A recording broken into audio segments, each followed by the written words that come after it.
జగన్మోహన్ రెడ్డి గారి bullet proof car అంతా సక్రమంగానే ఉందంటండి.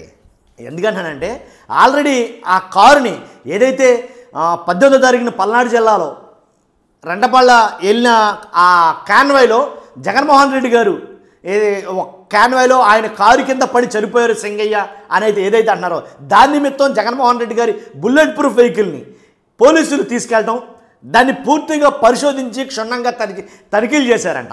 తనిఖీలు చేసి యాతావాత తేల్చింది ఏంటంటే ఏమీ లేదు, అంతా బాగానే ఉందని తేల్చారు. కాకపోతే ఇంకోటి ఏంటంటే ఏదైతే అదే bullet proof car AP 40DH 2349 ఆ కారు మొత్తం క్షుణ్ణంగా పరిశీలించి ఎవరంటే గుంటూరు రవాణా శాఖ అధికారులు పరిశీలించిన తర్వాత దాంట్లో ఏమీ లేదని, తర్వాత ఎలా అంటే ఎంవిఐ గంగాధర్ ప్రసాద్ నేతృత్వంలో శుక్రవారం కారును విస్తృతంగా తనిఖీ చేశారంట. అన్ని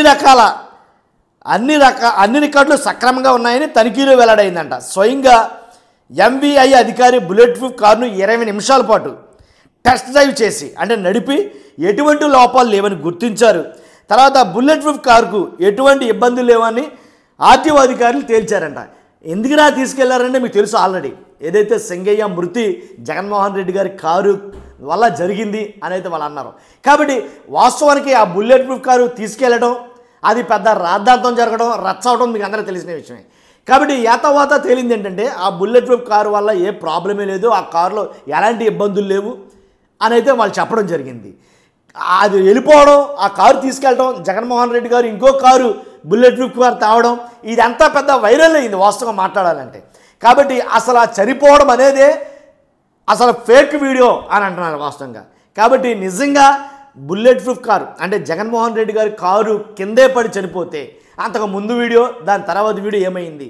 బుల్లెట్ ప్రూఫ్ కారు అంత వెయిట్ ఉండే ఆ కారు ఎక్కిన తర్వాత కారు ఎక్కి అతని మ్యాన్ చెల్లిన తర్వాత మళ్ళీ ఆయన కూడా కాలు మీద కాలు వేసుకుని అలా ఎలకెత్తలుగా పడుకున్న కొన్ని వీడియోలు అయితే బయటకు వచ్చాయి. మరి వాటి పరిస్థితి ఏంటని అన్నారు. ఏదో కొట్టుకున్న దెబ్బలే తప్ప అంతకు మించి పెద్దగా దెబ్బలు తగలకుండా ఎందుకు చనిపోయాడు అని అంటున్నారు. తర్వాత అంతమంది పోలీసులు ఉండగా ఆ పోలీసులందరూ ఎవరూ ఎందుకు చూడలేదని అంటున్నారు. కాబట్టి అంతమంది జనంలో ఎవరూ చూడకుండా ఏంటి ఉండారా అనేది కానీ కొన్ని అనుమానాలు అయితే తావిస్తున్నాయి. కాబట్టి ఇది ఏదేమైనప్పటికీ ఆ కేసు దాని నిమిత్తం కోర్టులో జరుగుతుంది. కోర్టులో ఆల్రెడీ విన్నాం మనం న్యాయస్థానం ఏం మాట్లాడింది అనేది. ఏంటంటే ఒక ఆర్టీసీ బస్సులో వెళ్ళినప్పుడు ఆర్టీసీ డ్రైవర్ యాక్సిడెంట్ చేస్తే ఆ ఆర్టీసీ డ్రైవర్కి కేసు కడతారా, లేకపోతే బస్సులో ఉన్న ప్రయాణికుల మీద కేసులు నమోదు చేస్తారా? ఏంటి వాహనం తోలే వ్యక్తికి వాహనంలో ఉండే వ్యక్తులకి అసలు ఏంటి సంబంధం ఏంటి ఎలాగాది అనేది కోర్టు కొన్ని ప్రశ్నలు అయితే అడగడమే జరిగిందని. తర్వాత వైసీపీ పార్టీ తరపున న్యాయవాదులు కూడా మాట్లాడారు. ఏమంటే వ్యక్తికి చట్టం మారిపోతుందా, కారుకి ఏంటి సెక్షన్లు మారిపోతాయా, ఇలా కొన్ని వ్యాఖ్యలు అయితే మాట్లాడారు. ఆల్మోస్ట్ మ్యాక్సిమం తెగిపోయినట్టు నన్ను అడిగితే కనుక ఆ కేసు విషయంలో. ఎందుకంటే లోపల ఉన్న వాళ్ళకి ఎట్టి పరిస్థితుల్లో సంబంధం ఉండదు. ఇది దేశ చరిత్రలో ఎక్కడా జరగంది. కావాలని ఏదో ముఖ్యమంత్రి గారు మాజీ ముఖ్యమంత్రి గారిని కావాలని ఏదో బద్నాం చేసే విషయంలో ఆయన పేరు నమోదు చేశారు ఏటూగా, అంతేగాని దాంట్లో వాస్తవాలు అయితే కనుక ఆయనకు వర్తించవు ఆ కేసులు అవిని అనేది అన్నారు. చూడాలి ఏం జరుగుతుందో. దాన్ని మంగళవారానికి వాయిదా వేశారు. మంగళవారం మరలా దాని మీద విచారణ జరుగుతుంది. విచారణ జరిగిన తర్వాత తీర్పునిస్తారనుకోండి. అయితే తీర్పుని ఇవ్వకముందే ఎలా మాట్లాడేసరికి కోర్టు అత్యున్నత న్యాయస్థానం అంతే కదా కరెక్టే కదా అని చాలామందికి ఒక అండర్స్టాండింగ్ అయితే వచ్చేసారు. అదైతే నేను చెప్పగలను.